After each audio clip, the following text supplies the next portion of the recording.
Welcome to Retire Smart with David Brooks. I'm Chip Maxwell. Oh, David, it's been busy in March at Retire Smart. We hit a couple of home runs recently. First, that Baby Boomer Dilemma movie, we filled the theater. We did. There was, I think, like 3 to 5 seats left in the entire theater.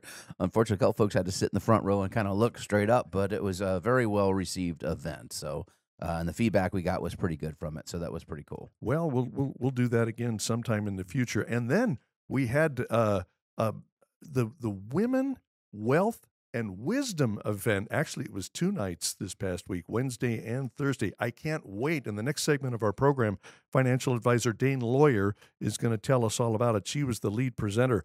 Wow, those events were well attended and well received, David. They really, really were. And, I can tell you, for those of you who have been married like I am, the longer you're married to a good woman, the more wisdom you get. Amen to that.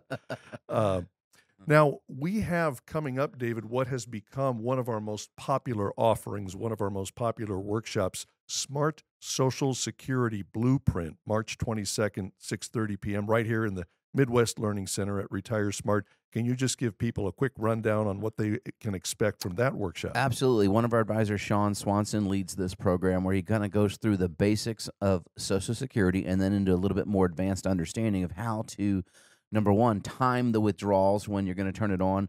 And then number two, how to understand how to optimize it, not just maximize it, but look at the tax benefits and tax planning that go around those decisions so you don't make potentially a $40,000 or $50,000 mistake, which is unfortunately quite common.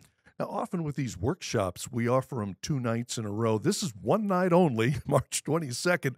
You may want to call right now, 402-369-7777. These things fill up. 402-369-7777. Smart Social Security Blueprint, March 22nd, 6:30 p.m., right here in the Midwest Learning Center at Retire Smart. All right, on to the news, David. My goodness, the President of the United States, President Biden, popped up in the New York Times this week with an op-ed column. The headline is, "My Plan to Extend Medicare for Another Generation." David, your analysis of the President's plan. Much ado about nothing in the reality, because there's no chance this plan, if you will, this is just him trying to get PR, if you will, in front of a mic or TV, and his handlers kind of sent him out there. There's zero chance. There's no legislative bill that actually has this in it currently. This is his kind of dream plan. And what he wants to do is he just wants to raise your taxes to pay for your benefits. So how is that helpful in any way, shape, or form? So, but basically, he wants to take people that are earning higher incomes and increase the tax you pay. Right? We all pay basically 3.8%, Chip, in payroll taxes, if you will, to fund Medicare. And the idea is when you get to retirement, hey, you've paid for Medicare. That only covers, though, Part A, by the way. That's hospitalization. So how many people actually go into the hospital on a regular basis? How many people actually use that? Well, that's another debate. But now he wants to take that number for higher income earners and raise it to 5% of their income. That's a big bill. That's a big tax to just pay for when and only when you get hospitalized under Medicare Part A. I think that would be an egregious tax in my viewpoint. And of course, in the release of his plan and the speech he gave, if you will, he kind of tried to go on and tout that, hey, the big legislative changes the Democrats have made, like the ACA, otherwise known as Obamacare, saved money and lowered costs in healthcare. That's just not true. Healthcare costs have tripled since that bill passed. Tripled, 300% increase across the board for healthcare expenditures for the average American, and it's not getting, unfortunately, any better.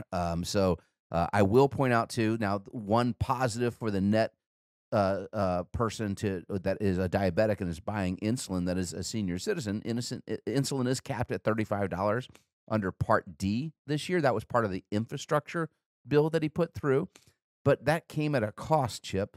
The drug companies, now we get to negotiate with them, and of course he's touting that as a good thing. I want to point out Medicare Part D, which was signed into law under Bush W.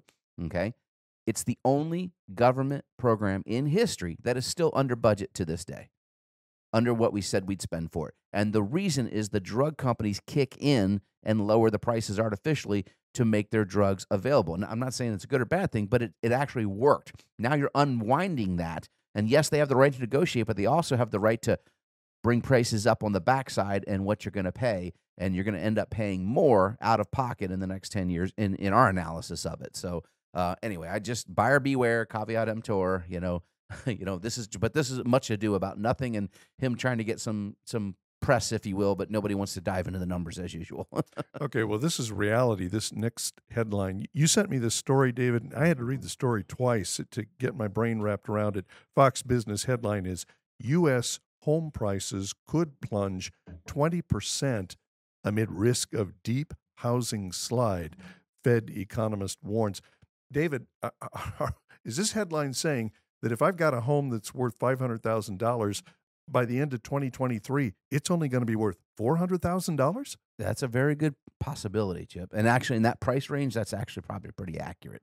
Depending, I didn't want to be right about that, but well, so in the higher the price point, the bigger the declines will be because there's less buyers as you get into the higher pricing market, and therefore, if you were forced to sell, you may. I can just tell you, a neighbor just sold a house on my block for about $45,000 under list price, and it was around a $500,000 home. So already 10% drop we're starting to see just here in the local market from where they were listing just a couple of months ago. A year ago, you'd put your house on the market at noon. By close of business, you were selling it probably for more than you initially asked. Oh, my goodness, we're not there anymore. Right. And the reason this still could get uglier than most people predict is we still have a shortage of houses. So there's going to be some demand. So you're not going to see quite the debacle that we saw about 15 years ago when the housing crisis came in 06, 07, 08 time period.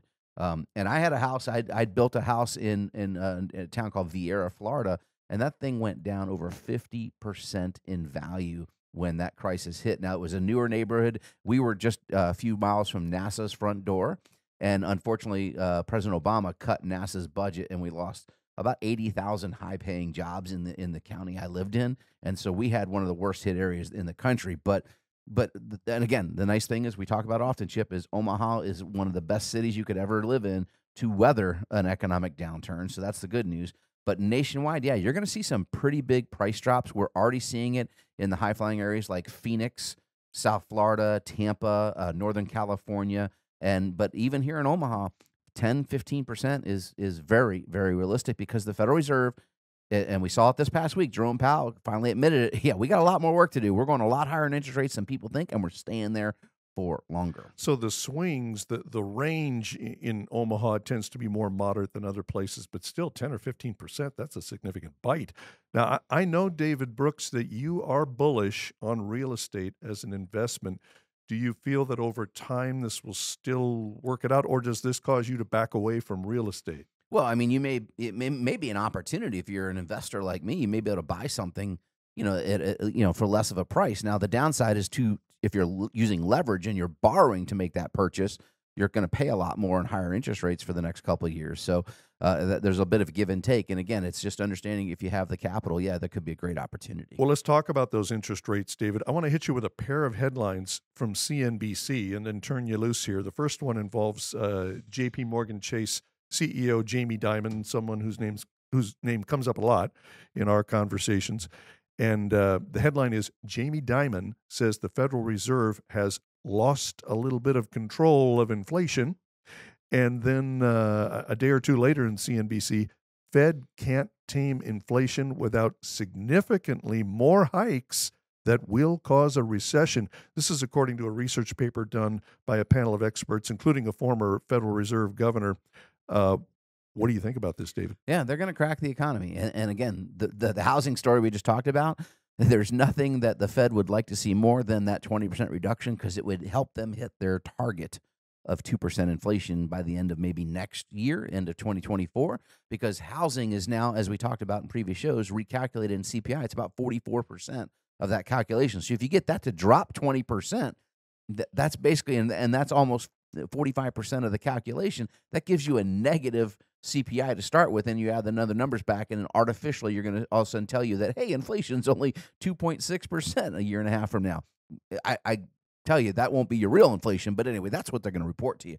So, yes, this is the problem. They have much more work to do. They slowed down too soon, okay? And Jamie Dimon kind of called them out, not once, but twice. He was just on an interview at CNBC with Jim Cramer, who's always on there, and we don't recommend necessarily go follow everything Jim Cramer says, but Jim Cramer kind of said, so are we going past 6%? And Jamie Dimon said yes, and then he kind of backed off of it. But where does the Fed stop? Everybody thought they would stop before they got to 5%, and now we're talking 6%. That's a significant change. Imagine mortgage rates go up another 1 or 2 percentage points. We've already seen a 140% increase in a mortgage payment, a $300,000 mortgage year over year. And if we go up even more, that will help or will continue to slow down housing. And the Fed, they're just behind the 8 ball. And as I've talked about before, they need to go faster if they want to have efficacy of this, because then they can come back down, which is really, really important. We can talk a little bit later in the show whether the Fed ever actually pivots or what that looks like, when they stop raising rates. What would you like to see in your crystal ball? How high do you think the Fed should go? I told you that a week or two ago. Just do 150 basis points and be done. And if you did it all at once, you would have a little bit of shock. It'd be a shock wave. But they could then pause for about 6 to 9 months, and then they could start going the other direction, most likely, because they would get the desired effect. I'm telling you, look, Chip, have you ever had a nasty cut and you had to put a big old Band-Aid on there, right? If you want to slowly keep pulling it off, it just hurts and you stop it. It hurts a little bit. Just rip it off, get the pain over with, and then you can recover faster. And that's what we need to have happen here. Unfortunately, they're not doing that at the moment. In the midst of all that turbulence, get a complimentary report card from Retire Smart, 402-369-7777. We'll review your entire financial situation. Maybe you don't need to make any changes. Maybe you do, especially in these unprecedented times. Now's the time to find out. 402-369-7777 for a complimentary report card. Up next, the Midwest Learning Center here at Retire Smart was buzzing this past Wednesday and Thursday nights as we held our first round of events called Women, Wealth, and Wisdom. Financial advisor and wife and mother, Dayne Lawyer, was the presenter, and she joins us next on Retire Smart with David Brooks. Welcome back to Retire Smart with David Brooks. I'm Chip Maxwell. At Retire Smart, we have a regular rotation of classes and workshops in our Midwest Learning Center. We have added a new one to the mix. The person leading this new event is with us today. David, please introduce our special guest. Yeah, thank you, Chip. Well, we're really excited. We've got Dayne Lawyer, one of our advisors here on the team, back in for this week's show. And she's had a really busy week. Dayne, thanks for taking time to come in the studio. Yes, absolutely. So we had your first women-only events here, this past week that you hosted. And of course, I was not allowed to attend. You said no. No, you weren't. Women only. So you kicked the rest of us guy advisors were thrown out of the room, so to speak, and I'm not exactly sure what you talked about, but so let's talk about it. How did they go, first off? They went really well, David. We had great attendance both nights this past week, and one of the great things is that we actually scheduled our first event on International Women's Day. So on Wednesday when we had our first event, it was International Women's Day, so it was just kind of a double whammy of bringing all of these women together to help educate and empower them on that day. That's awesome. Yeah, and I understood, actually talking with Savannah, one of the females on our crew that helped you pull this off, that we had phenomenal attendance and very enthusiastic response, too. So the folks really loved it. So I'm sure we're going to be scheduling one of those in the future again, aren't we? Yes, yeah, we will. I don't know when yet, but we will definitely. All right, well, let's just talk about it, because it's really important, and unfortunately, our industry, traditionally speaking, has not catered to the female client or advisor, frankly. We've done the industry is really starting to step up and recruit women into the industry, but historically speaking, it was pretty rare just when I started, almost 2.5 decades ago. And so I get a smile on my face just watching you flourish in your career, which is awesome. And if you don't know, Dayne has actually been with me longer than any other employee. So she's been under my tutelage for, we've met 6 years ago now. So it's been really fun to pour knowledge and watch her take it and put it into action. So let's kind of just talk about what were the main focus points, or what were the main topics that you discussed during this event. Yeah, and David, I will say, with your point there, being a female in what I would call a male-dominated industry really helped me create my drive and continue to take the steps up the ladder, per se, and become a lead financial advisor. But that's one of the reasons why we wanted to put on this event, is because we wanted to just empower women. So whether it be, in their career, but most importantly in the financial world, because typically what we see is that the males are mostly in control of finances. And don't get me wrong, there's women out there that control it all, but most of the time we see that they really don't have any idea what's going on or their risk tolerance, et cetera. So we really wanted to focus on making them feel empowered. Financial planning shouldn't be scary. They can feel like they can make those decisions and be confident in it. Absolutely. And well, you shared with at the event, because you'd kind of share with me some of the stuff you were going to share, but you shared a statistic that still blows me away. That the 80 rule. Can you kind of share what that statistic is? Yep, and I know I've touched on this before, but for all of you who haven't heard it before, um, females typically live about 8 years longer than their male counterparts. So when you break that down, interestingly enough, 80% of males will die still married, and 80% of women will die single. So Okay, that wait, we got to say that again. That's a big stat, right? So 80% of men like me mhm, will most likely die married. correct. And honestly, I hope I am that stat. I want to go first. It's scary for us women to Uh, think that, that we're most likely going to be the surviving spouse. Yep, and so that's a very realistic eye opener. So no matter what, even if you're not in charge of the finances today, you're going to be at some point. But Absolutely. we'll get to it a little bit later. But there's some key tax issues that come along with that Mhm. statistic. I mean, Mhm. major tax issues, right? Yeah, yeah, absolutely. And like you said, we'll touch on that later. When you break those statistics down, it means that over half of women will eventually be in full control of their finances at some point. So again, that's why I was trying to hit home, we need to be aware of financial planning, how your plan works, what risk are you taking in your portfolio, et cetera, because again, statistically speaking, you're going to be in control. Absolutely. So what other knowledge did you drop in there? What else can you share about the event that you were discussing? Yeah, so really, we looked at some other key points, from a risk planning, tax planning, and income planning standpoint. However, again, David, it was really just about empowering women to feel confident to make those decisions. And that's really important. You want to have the confidence that what you're doing is going to work out, for you. And so our proprietary smart planning process covers what we call the 5 key areas, and you kind of focused on 3 of those 5 at Yes. the event, Yep. as you're mentioning. So when we say income planning, we're talking about Dane went over how to have an actual written income plan that's inflation adjusted, so you know where you're going to count on your income from. What account are you pulling money from every year? What sources can you rely on, like Social Security and the like, Mhm. and pensions if you're blessed to have it? But then, do you understand when to time turning things on, like Social Security and those decisions? And then you kind of moved into I think you said the risk management was the next thing you talked about, Yep. right? Well, that's pretty eye opening right now. Obviously, the markets have not been that friendly as of lately. Last year was a eye opener for a lot of folks that kind of did the old set it and forget it mentality. Absolutely.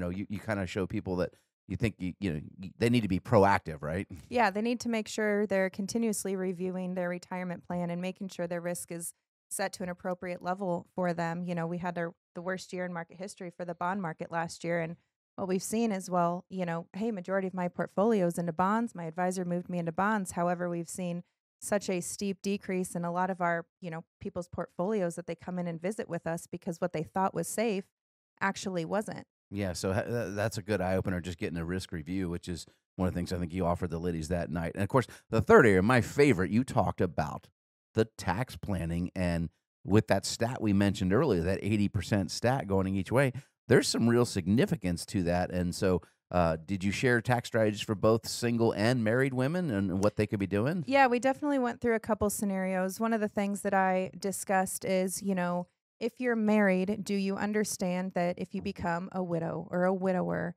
or if you suddenly become divorced, do you know how that will impact your income in your retirement? So, whether it be sources of income dropping off, or whatever that may be, do you know how it's going to affect you? And then, if you're currently single or if you become single, do you understand from a tax standpoint how that will affect you as well? Because ultimately, you'll be going from married filing jointly to a single filer, essentially cutting your tax brackets and your deductions in half.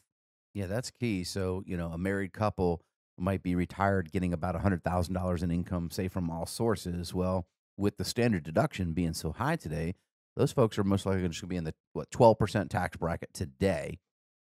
But if a spouse were to pass, and it doesn't matter, man or female, right? Mhm. Either one of them pass, the survivor is probably going to lose a little bit of that income. We're going to lose one Social Security check, right? And that means maybe they have 70,000 in income. Well, 70,000 as a single is a very different tax situation than 100,000 as a joint filer, isn't it? Yeah, absolutely. And one of the scenarios I actually laid out in my event those 2 nights was actually a single filer, although she had her Social Security turning on at her max benefit age 70. And Betty, the example that I had used, she turned 70 in the year 2026, which, as you know, but for all of our listeners, in the year 2026, our current tax rates are actually set to sunset. So Betty actually kind of had a double whammy there. She had an additional, $35,000 in income, pushing her up into a higher tax bracket, but then she had yet another jump because our current tax rates expired and jumped up even further. So she goes from 12, not to 15 when the tax rates flip, but 12, you're saying to the next bracket, which today is 22, meaning 25. So literally, her Yes. tax bracket is going to effectively double in less than 3 years. Correct. More than double. Yes. So I hope you're paying attention out there. This could be you. If you're cruising along kind of and you're able to maybe retire early and you have the necessities that you need and you have enough income and maybe you're deferring some of that, what we call forced income, like Social Security, when that gets turned on and the tax bill flips, that could be a pretty rude awakening. Man, that's a great example that you gave. And holy cow, that could be a pretty big deal. Your tax rate actually doubles. And there's not a lot of maneuverability when you kind of get later into your 70s, and this is all you can't turn it off, right? The income's coming. No, you can't, because when we break income down, it's between guaranteed income and non-guaranteed income, and we get into that a little bit. But for now, I'll keep it simple. Betty, in that example, obviously had 2 sources of guaranteed income. One being her Social Security. She also was lucky enough to have a pension because she was a teacher. So we know that those income sources are rolling through regardless. And one thing I didn't mention is that Betty was only 70 in that example, so those pesky required minimum distributions hadn't even rolled through yet. Man. So at age 73, she has even more forced income that she can't say no to. So I can't say it often enough. You don't know what you don't know, Right. and it's so important to be proactive in your planning. So, ladies, if you're listening to the show this week, whether you're single, married, divorced, a widow, if you would like to get a complimentary consultation with Dayne Lawyer, here, our advisor who's kind of led this class, we'd be happy to offer that up to you. Or if you would like to get registered for the next women's event, we don't have the dates yet. It'll probably be in about 2 months or so.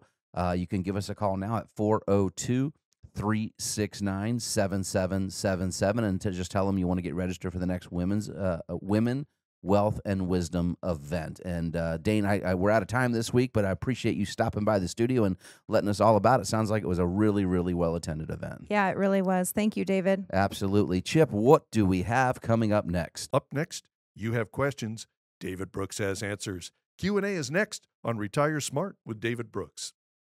Welcome back to Retire Smart with David Brooks. I'm Chip Maxwell. Into the Q&A we go. David, the first one's about inflation. Inflation is or will be crushing families and their retirement accounts' real spending value. What strategies are you using to maximize your clients' accounts? So one, we are generally in a less risk on movement right now. We're trying to preserve capital right now. We're a little more defensive in the modeling in general for the client's accounts. Number one, because we believe that this inflation is going to create some other havoc, and the higher interest rates we talked about earlier in the show are going to create potentially a downturn in the market, another downturn from what we've already seen.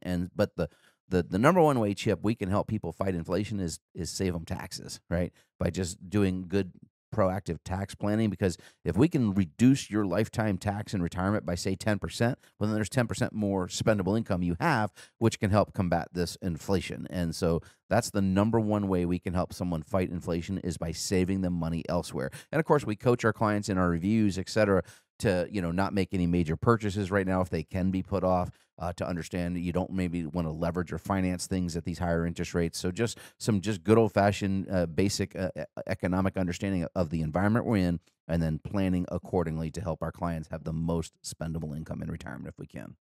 David, the next question is a more general one, just about our approach here to investment planning. It says, how different are the investment plans you do for clients? or do they all follow the same basic model? Well, we have the SMART process, the sources of income, medical expenses, advanced planning, risk management, tax efficient strategies. But David, it's not one size fits all. No, absolutely not. So every plan is tailored to the client's unique and specific needs. But our process is the same. You're absolutely correct. And so what we do is we identify first and foremost what resources the client has, and then we're going to identify what risk they are taking on those assets, however they're currently allocated or invested. And then we typically are going to want to reduce that risk. The majority of people, not all, but the majority of them that come in through our doors are taking more risks than they're usually comfortable with. So we have a tool where we kind of set the bar and set a risk parameter, typically based off of your age, right? And everybody's different, and so the client gets some input and can tell us, oh no, I am more aggressive, and that's fine if that's what they want to be. And so that gives us a base, if you will, and so a base model, and then the advisor individually tweaks the allocations within multiple models, and we use multiple money management strategies simultaneously.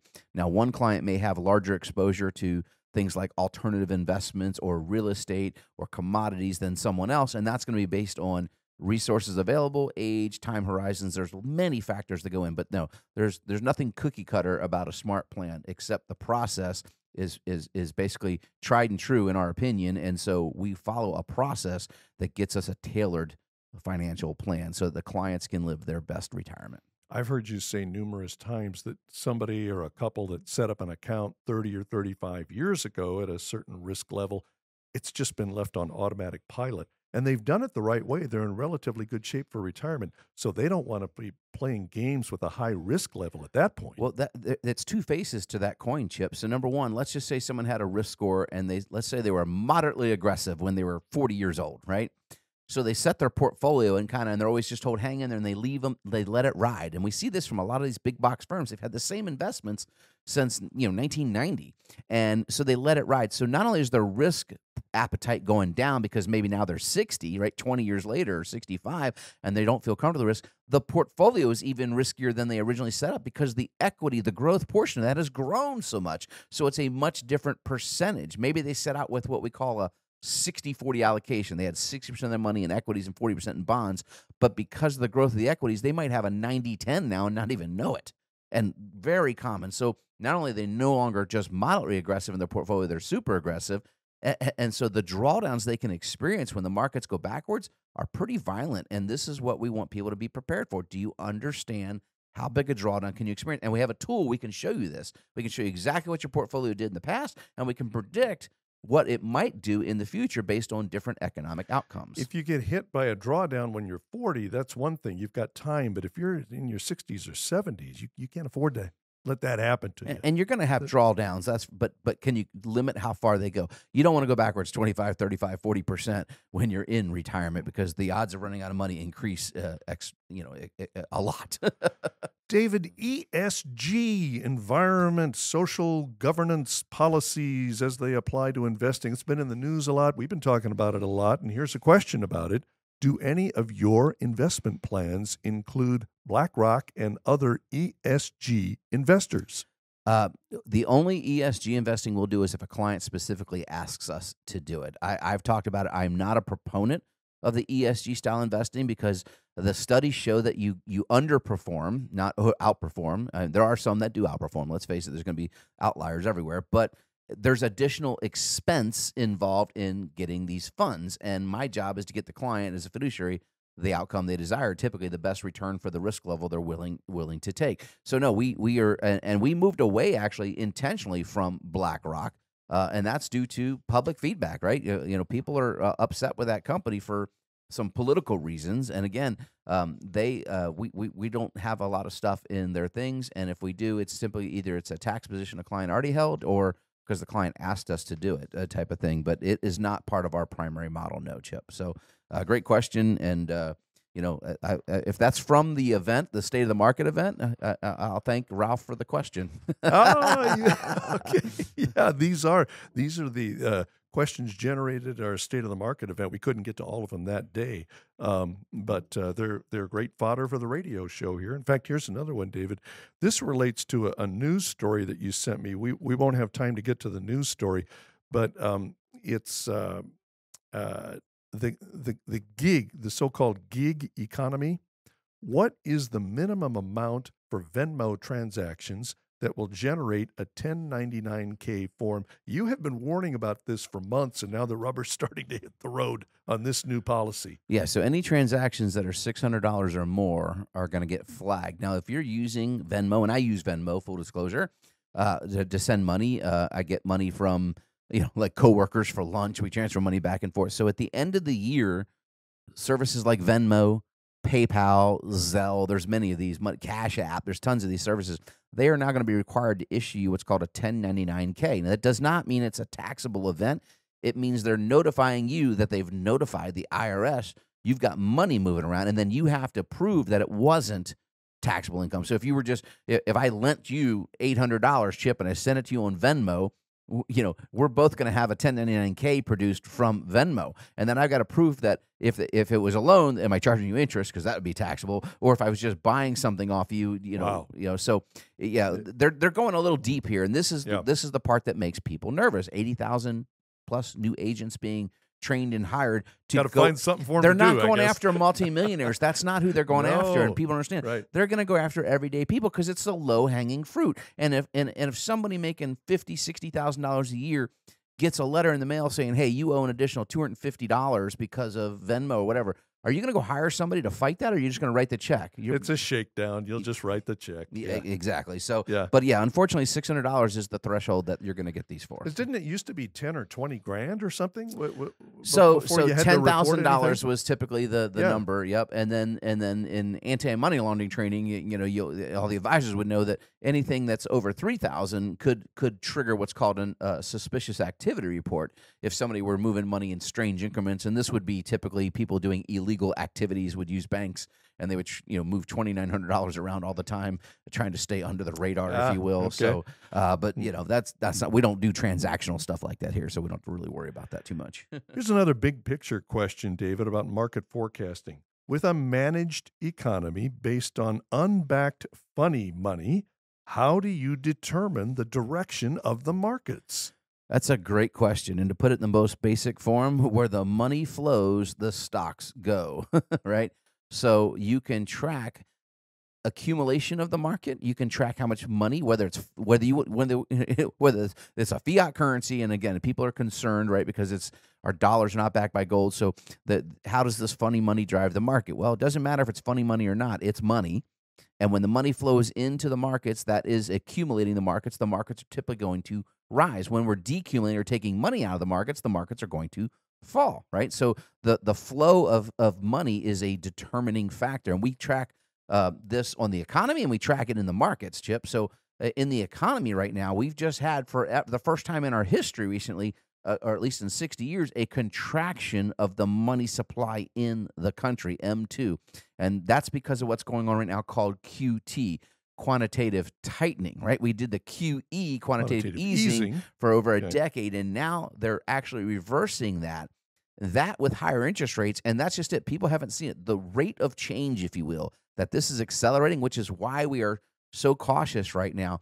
It's going to be like a trapdoor opening, and the economy is really going to take it on the chin, which is why we're so confident a recession is on the way. Even though we still have we're going to hit the soft landing and we can avoid a recession. I don't think so, Chip, and that's simply because we track the movement of money. And so it's a great question, and there's a lot more to it, and I can't unpack it all on the show today, but the money flow can help really determine the direction of the markets. In other words, if we're all net sellers, Chip, obviously the prices on something would fall or go down. And so that's what we want to be concerned with right now. There's less money out there right now. Tightening and the labor supply is still pretty tight, and inflation is still pretty high. And those are not good things combined together. David, we're out of time for Q&A this week, but if people would like to call and have a 15-minute phone conference with one of our advisors, how many openings this week? We have 5 of those available this week, just 5. So do not hesitate. They do fill up. We'd love to get you on the phone with a licensed advisor, ask your most pressing questions at a scheduled time that's convenient for you. 402-369-7777. 402-369-7777 to schedule a 15-minute conference with one of our licensed advisors. Up next, be careful. The Social Security Administration is giving wrong answers to questions about Social Security. We'll tell you about it next on Retire Smart with David Brooks. Welcome back to Retire Smart with David Brooks. I'm Chip Maxwell. Well, David, I do want to get to this column by the guy who says he used to work in the Social Security Administration and his colleagues are giving people bad advice. But before that, what I think is going to be music to your ears, this is Financial Advisors Magazine.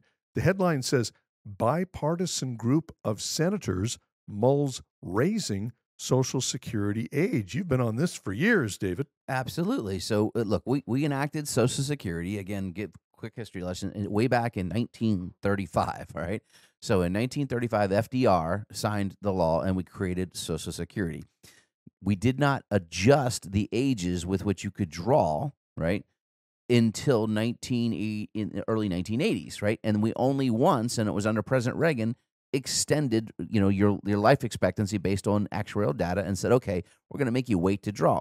So everyone used to be able to draw Social Security full benefits at age 65.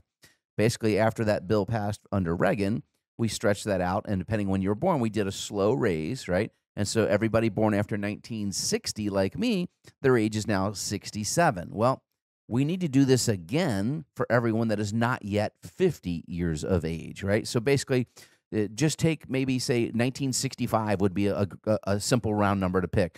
Anyone born after 1965, we should actually push it out, and they shouldn't be able to draw full benefits to age 70, right? Because we're living longer, right? And number one, they're entering the workforce later, by the way, now. So the average person, Chip, get this, according to Jason Dorsey, who wrote the book called Zecology, studying the demographics of our generations from Gen Z, millennials. Did you say Zecology? Zecology. Okay, it's a really fascinating read on understanding our different generations, by the way.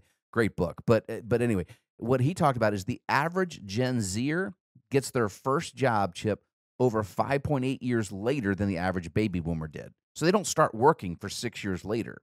Right? You mean like mid to late 20s or something? Yes, their first job doesn't come until they're 23 years old. I know that sounds like a crazy stat, but that's the reality. You have that many people that never have had a job until they get to that age. I started working at like 14, right? And very common in Gen X and boomers to work as teenagers, not very common today.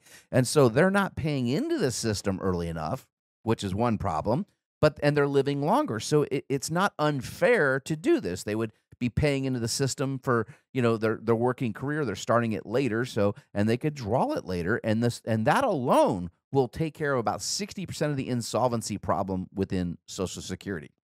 All right, and then number two, they're going to raise the wages as they just did of who's paying it in. So just in the last 2 years, you used to keep capped at about $135,000 on your income that was paid into Social Security. Now it's $160,000. So they're collecting new revenue sources with these big COLA jumps, and that's continuing with this high inflation. So they're getting more revenue in the system than even the most recent reports. That will cut about another 10% of the problem out. And so then maybe you just need to do some mean testing on the withdrawals, on the withdrawal strategy. And then the other thing they could do is cut out more of the loopholes, which they did back in 2015. They're sure it up. Basically, right now, there are, multiple people can draw on one person's record, and the multiple people didn't pay into that record. So that's the problem. But I think every individual should get what they were promised. This has been a lifelong promise by the government. But, if we don't do something, then we're really in trouble. And so I believe it's going to be some combination thereof. And again, I don't like higher taxes. But if they increase the payroll tax by, say, 0.5%, if they actually push these numbers out a few years, as we're suggesting, I think we could solve the problem. Now, here's the other thing, Chip. We have a barbell economy, if you will, when it comes to these generations, right? And we talk about this in the Social Security class that Sean's teaching, by the way. The baby boomers were the biggest generation in history, and there's over 10,600 turning 65 basically every day right now. But that stops in about 9 years. So, yes, there's going to be a lot of stress over the next decade on the system, right? Because right now we have one person drawing benefits for every person paying in. It's reversed, where when we started Social Security, we had 130 people paying in for every one that drew.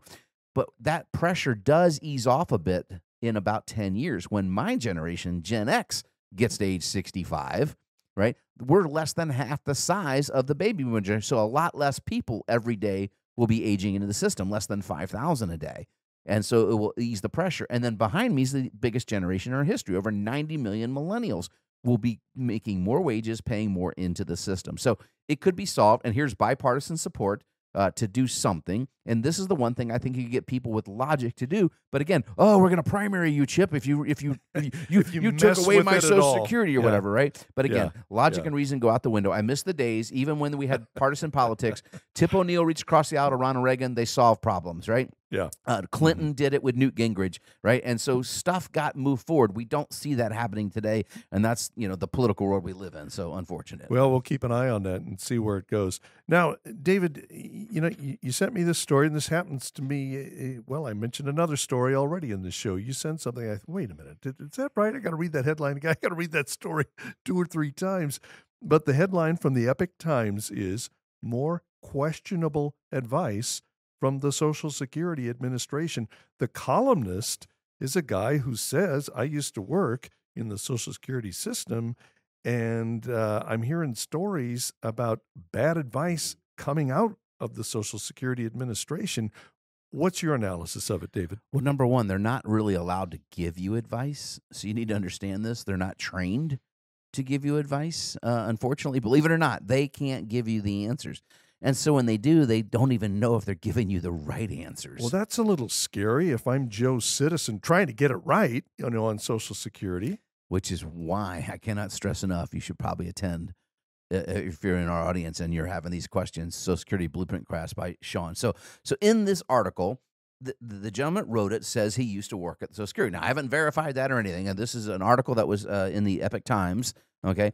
But he talks about, number one, someone asked the question. They called Social Security and said, I don't need the money, so I want to wait till I'm 70. And the sole purpose he was doing this is to get the max check because he wanted to leave that max check to his widow when he was gone. And they told him, no, your widow's check will be locked in at your full retirement benefit age, which was his 66 check. And that is absolutely wrong. The survivor keeps the larger check. So if you delay this, and this, again, this is someone that worked at Social Security, gave him this answer. There was another example in here talking about, can you take the widow's benefit at age 60 and still defer your benefit? And they were told they couldn't. And the answer, again, was wrong. Yes, you can. There are so many moving parts to it. It's kind of hard to explain on the radio. But again, this is why you want to get competent advice. And we actually have software that is actually created by Dr. Lawrence Kodakoff. He's a Boston University professor of economics, PhD. He's considered to be one of the best thought leaders in the country on that. He designs the software that we use here in-house to help people understand, so we can show you how to maximize the benefit. But more importantly, Chip, then we show you how to optimize it so you understand if we're worried about the survivor, if we're worried about taxation, these other issues, how to make the right decision, because it can be quite confusing. And then we have folks that retire from jobs that have a stipend pension, if you will. It's a sure-up to get them to Social Security age. But that sure-up goes away typically at age 62, and they think, I have to turn my Social Security on. That's not true either. Again, there's so many misconceptions to this stuff. You want to get it right, which is why you want to take your time and do your research and talk with somebody you feel can give you competent advice before you pull the trigger. Because, Chip, I can tell you, not that long ago, we could actually redo. If you made a mistake, we could go back and unwind it. In other words, you could give all the money you took out of Social Security back to them and start over. And you could actually fix it for clients. That went away back several years ago when they changed it. There's no more redos. So basically, when you make this decision, it's forever.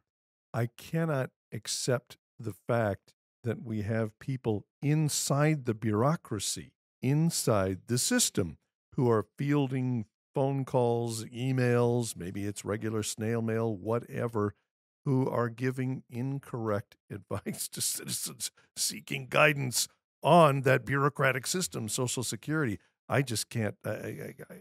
Well, I would give everyone else a quick tip, too.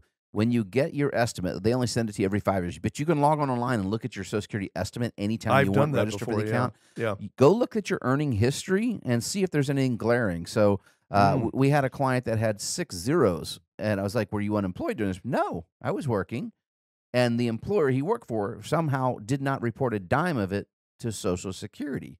Wow, because your benefits based on your 35 average years is the number one piece of the calculation. That could really knock you down a peg. But again, you need to look out for you. You got to look out for number one. You need to be proactive and make sure You're not just entrusting somebody sitting behind the counter that doesn't really have any formal training on this stuff to give you the answers that you need. Well, speaking of being proactive, remember Smart Social Security Blueprint, March 22nd, 6:30 p.m. right here at the Midwest Learning Center at Retire Smart, 402-369-7777. There's no charges, no obligation, but we need to know if you're coming. You do need to call and register for the Social Security Workshop, 402-369-7777. Now, that number also will get you an inflation guide. That's the number you call if you want to schedule a 15-minute conference with one of our advisors, or if you just want to take the plunge and get the report card, the total review of your financial situation. 402-369-7777. All of it complimentary. 402-369-7777. David, bring us home. Hey, have a blessed and safe week. I think there's a few flurries out there. It seems like we're going to get to spring faster this year. I'm looking forward to it. Thank you for listening to Retire Smart with David Brooks. I'm Chip Maxwell. For David Brooks and the entire team at Retire Smart, have a great week.